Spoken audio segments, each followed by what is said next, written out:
چھوٹا ختم شریف پڑھنے کا طریقہ اور ایصال ثواب کرنے کا طریقہ بہت ہی آسان ہے، آپ بھی یاد کر سکتے ہیں اور اپنے مرحومین کو ایصال ثواب بھی کر سکتے ہیں، ان کے لیے ختم شریف پڑھ سکتے ہیں۔ بہت ہی آسان طریقہ ہے، آئیے وہ میں آپ کے سامنے پیش کرتا ہوں۔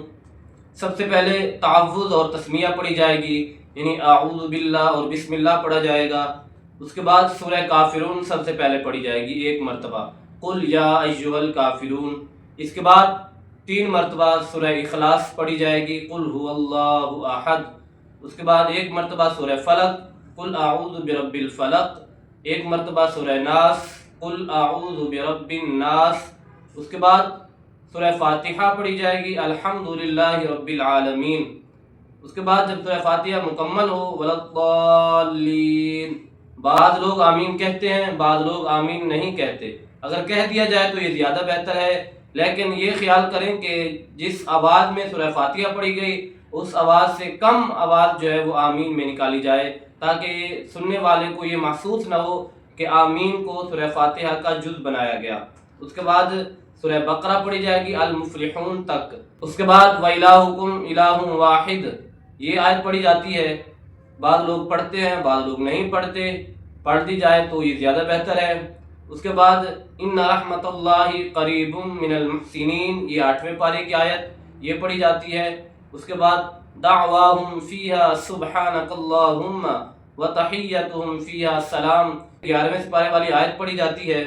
اس کے بعد وما ارسلناک الا رحمتا للعالمین، یہ آیت 17ویں سپارے کی پڑھی جاتی ہے۔ اس کے بعد 22ویں سپارے کی ما کان محمد ابا احد من رجالکم، یہ والی آیت پڑھی جاتی ہے۔ اس کے بعد اسی 22ویں سپارے کی آیت ان اللہ وملائکتہ یصلون علی النبی، اس آیت کو مکمل کرنا ہے۔ اس کے بعد درود شریف پڑھنا ہے، جو بھی آپ کو آتا ہے، لازمی نہیں ہے کہ آپ نے الصلاۃ والسلام علیکہ یا سیدی یا رسول اللہ یہ پڑھنا ہے، یا اللہم صلی علی، جو بھی آپ کو درود شریف آتا ہے وہ پڑھ لیں۔ اس کے بعد 23ویں سپارے کی یہ 3 آیتیں سبحان ربک رب العزت عما یصفون، یہ 3 آیتیں پڑھی جائیں۔ اس کے بعد اللہ اکبر لا الہ الا اللہ واللہ اکبر وللہ الحمد، یہ ہے ختم شریف پڑھنے کا طریقہ جو کہ مشہور ہے، ہر بندہ یاد کر سکتا ہے۔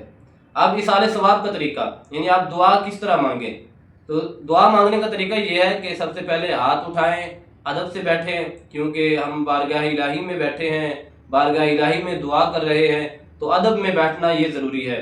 ادب میں بیٹھ کے دعا کریں، انشاءاللہ العظیم اللہ تبارک و تعالی آپ کی دعاؤں کو قبول فرمائے گا۔ تو سب سے پہلے اللہ تبارک و تعالیٰ کی حمد کی جائے، یعنی الحمدللہ رب العالمین پڑھا جائے۔ اس کے بعد حضور علیہ الصلوۃ والسلام پر درود شریف پڑھا جائے۔ اس کے بعد جو قرآن پاک کی مشہور دعا ہے ربنا آتنا فی الدنیا، اس آیت کو پڑھا جائے۔ یہ بہت خوبصورت دعا ہے جو کہ حضور علیہ الصلوۃ والسلام کے فرمان سے بھی ثابت ہے۔ سب سے پہلے اس کلام کا ثواب، اگر سامنے طعام ہے تو طعام کا ثواب اللہ کی بارگاہ میں پیش کیا جائے۔ اللہ تبارک و تعالیٰ کی بارگاہ میں پیش کرنے کے بعد حضور علیہ الصلوۃ والسلام کی بارگاہ میں تحفتاً ہدیتاً نذرانتاً پیش کیا جائے۔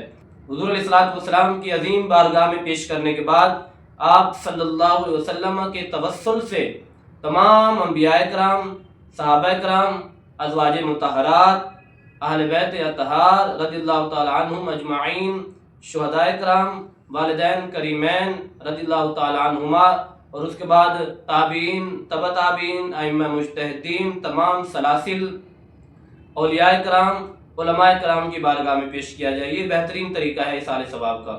اس کے بعد تمام مومنین مومنات کی ارواح کو پیش کیا جائے۔ اس کے بعد جس مرحوم کے لیے یا مرحومہ کے لیے یہ محفل سجائی گئی ہے ایصال ثواب کی، جس کے لیے آپ نے ختم شریف پڑھا، تو اس کا نام لے کر یا اس کو اپنے ذہن میں رکھ کے دعا کی جائے، تو یہ ایصال ثواب کا طریقہ ہے۔ اللہ تبارک و تعالی ہم سب کو صراط مستقیم پہ چلنے کی توفیق عطا فرمائے، آمین۔ وآخر دعوایا ان الحمد للہ رب العالمین۔